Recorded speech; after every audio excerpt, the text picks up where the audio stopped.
La dernière chose sur la pensée de Dieu sur la famille.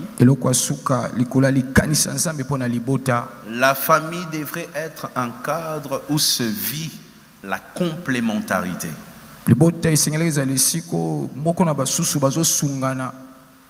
La famille, c'est pour se compléter. Là où je m'arrête, c'est toi qui commences.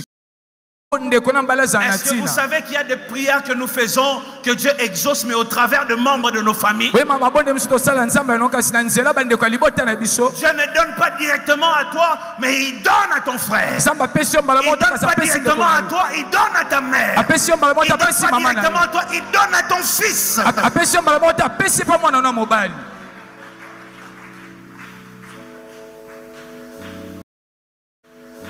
On doit comprendre ces choses. La famille, c'est pour se compléter. Et il y a un passage biblique dans Corinthiens que nous lisons. Quand nous lisons ça, nous pensons toujours à l'église, mais nous devrions aussi penser à la famille lorsque nous faisons la lecture de ce passage biblique de 1 Corinthiens chapitre 12, versets 4 à 7. La Bible dit, il y a diversité de dons, mais le même esprit. Diversité de ministères, mais le même Seigneur. Diversité d'opérations, mais le même Dieu qui opère tout en tous. Or, à chacun, la manifestation de l'Esprit est donnée pour l'utilité comment? Commune. En fait, ce passage biblique ne s'applique pas seulement à l'église.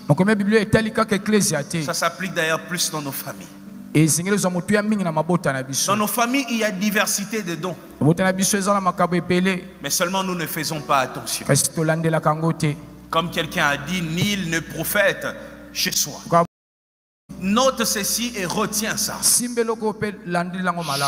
membre de ta famille a une capacité spirituelle. Retiens ce que je suis en train de dire. Chaque membre, même si tu ne l'as jamais vu, même si tu ne l'as jamais expérimenté, sache une chose. Chaque membre de ta famille a une capacité spirituelle. Il n'y a aucun homme, aucune femme que Dieu a envoyé sur cette terre sans don spirituel, parce que le monde est d'abord spirituel avant d'être physique. Il y a parfois notre orgueil qui nous empêche de regarder le don, la capacité qui est dans notre frère, dans notre fils, dans notre mère, dans notre soeur. Parfois il y a la méfiance. Et d'ailleurs parfois c'est la distance qui fait que le don est là mais tu ne sais pas reconnaître. Le don est là mais tu ne sais pas constater. Le don est là mais tu ne sais pas remarquer. Parce que tu ne prends pas le temps de regarder ça.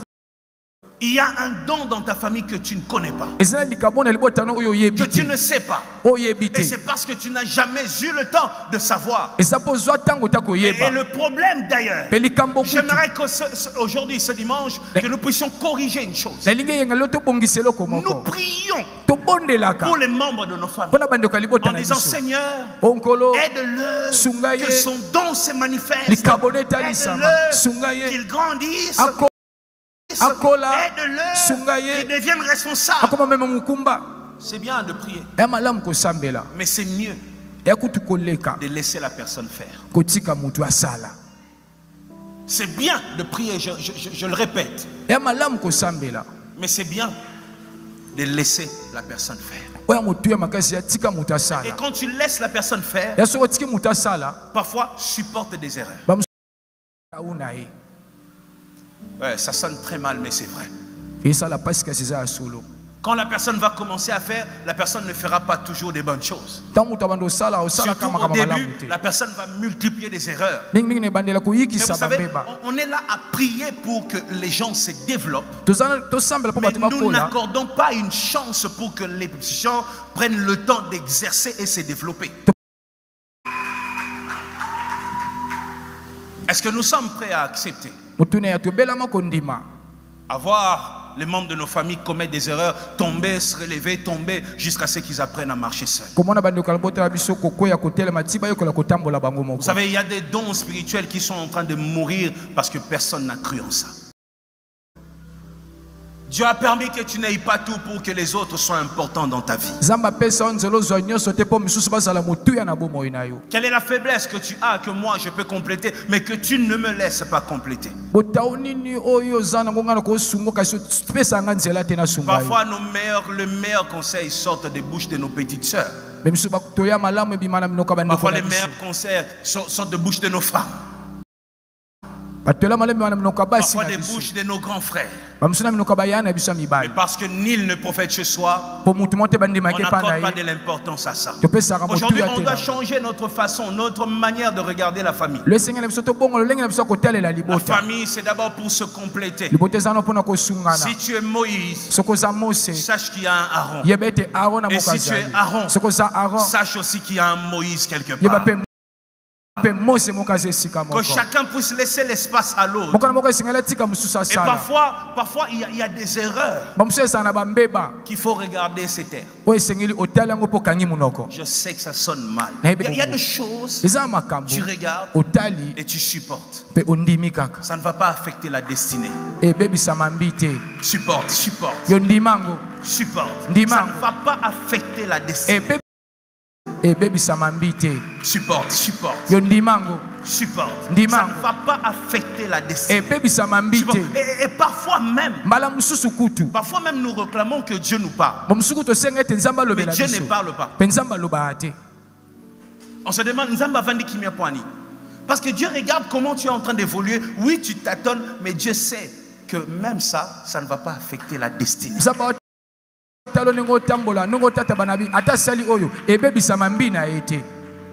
Mais il y a des moments où même tu n'as pas demandé à Dieu de parler, mais il te parle. Tu le sais ou pas? Il y a des moments où tu n'as pas prié, mais Dieu te donne un son. Parce que Dieu sent que tu risques de commettre une erreur qui risque d'affecter la destinée. Et nous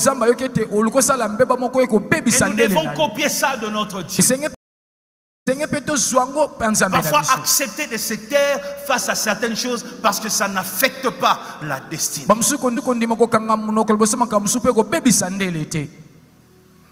On ne parle pas à tout moment, on parle que lorsqu'on sent que ça risque d'affecter la destinée. Tu me comprends? Il y a des dons autour de toi. Il y a des Aaron autour de toi. Il suffit de donner une chance à l'autre. Je vais le dire à quelqu'un, ça va peut-être sonner mal, mais il faut que tu entendes ça. Se séparer d'un membre de sa famille, c'est se séparer d'une grâce.